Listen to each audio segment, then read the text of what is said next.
अभिवादन स्वीकार कीजिए देवाशीष शर्मा का और आप देखना शुरू कर चुके हैं UB24 मतलब सच बेझिझक। अगली खबर आजमगढ़ से है। आजमगढ़ पहुंचे सपा सुप्रीमो एवं पूर्व मुख्यमंत्री अखिलेश यादव। अखिलेश यादव ने निशाना साधते हुए पूछा कि आखिरकार 20 लाख EVM मशीनें कहां गई, और चाहे वो आजमगढ़ रहा हो।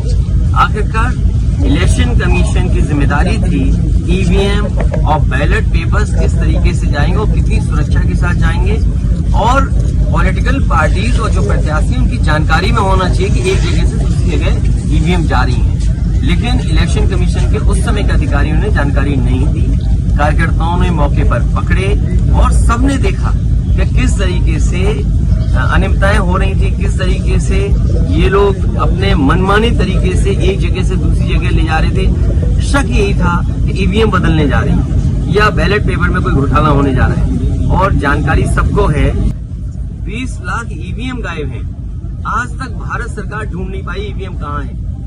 न इलेक्शन कमीशन ने जवाब दिया है, न कोई ऐसी संस्था सामने आई है जो जवाब दे सके।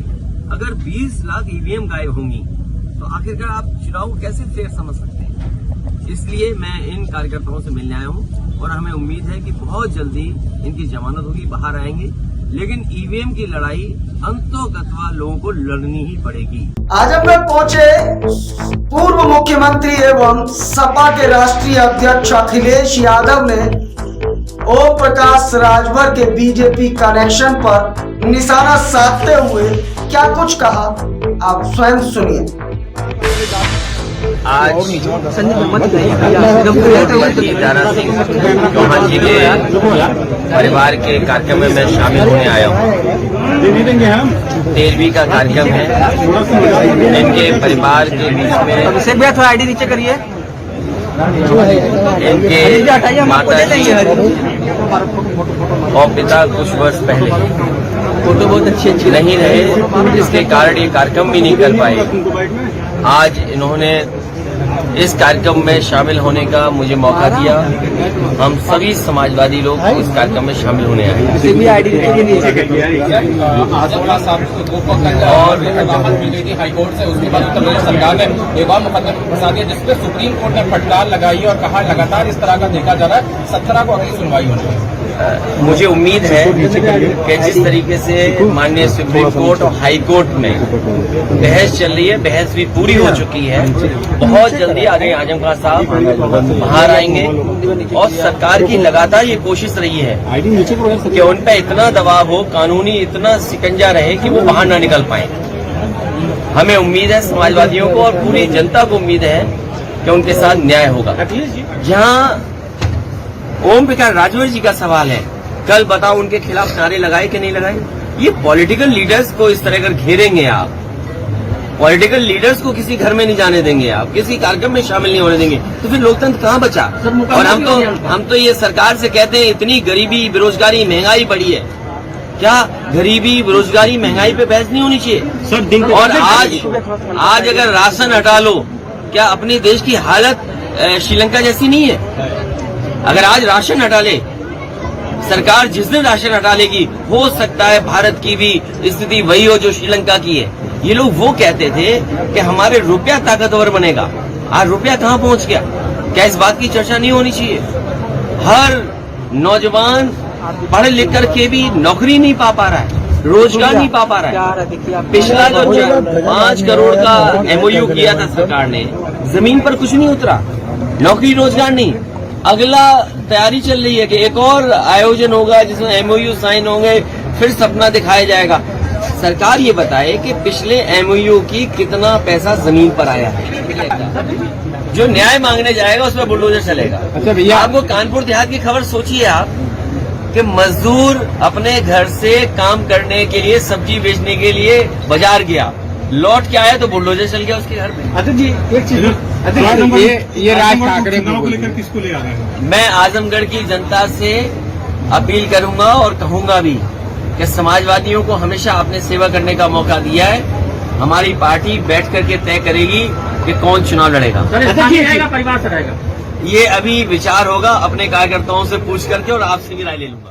फिलहाल इस खबर में इतना ही। ताजा तरीन खबरों के लिए बने रहें UV24 के साथ। मुझे दीजिए इजाजत। नमस्कार।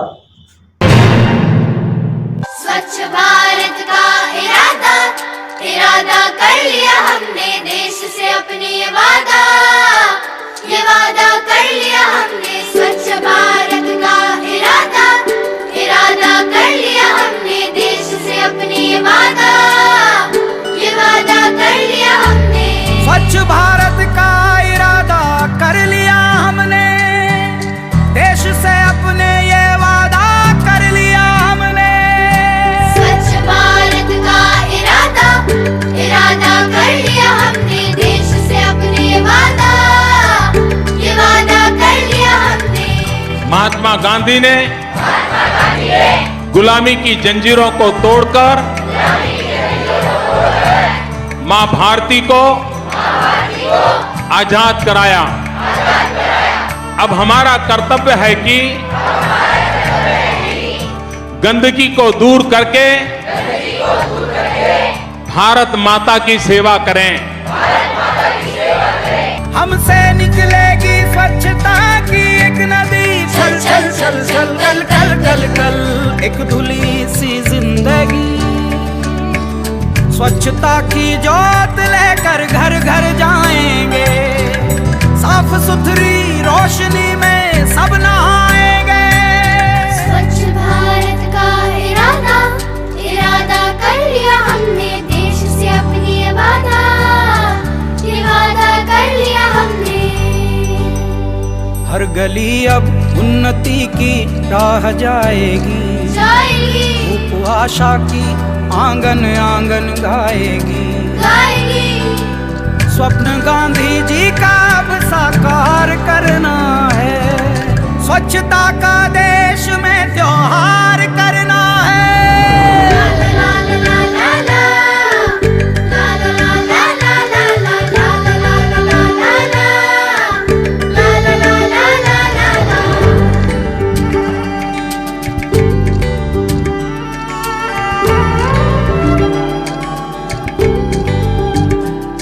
खुद से ही करनी होगी शुरुआत, बनाएं स्वच्छ भारत साथ साथ। एक पवित्र सी हवा बहेगी, उज्जवल उज्जवल हो भारत, कोना कोना निर्मल होगा, विश्व कहेगा जय भारत। जाग उठेंगे भाग्य हमारे, स्वच्छ बनेगा ये भारत। जाग उठेंगे भाग्य हमारे, स्वच्छ बनेगा ये भारत।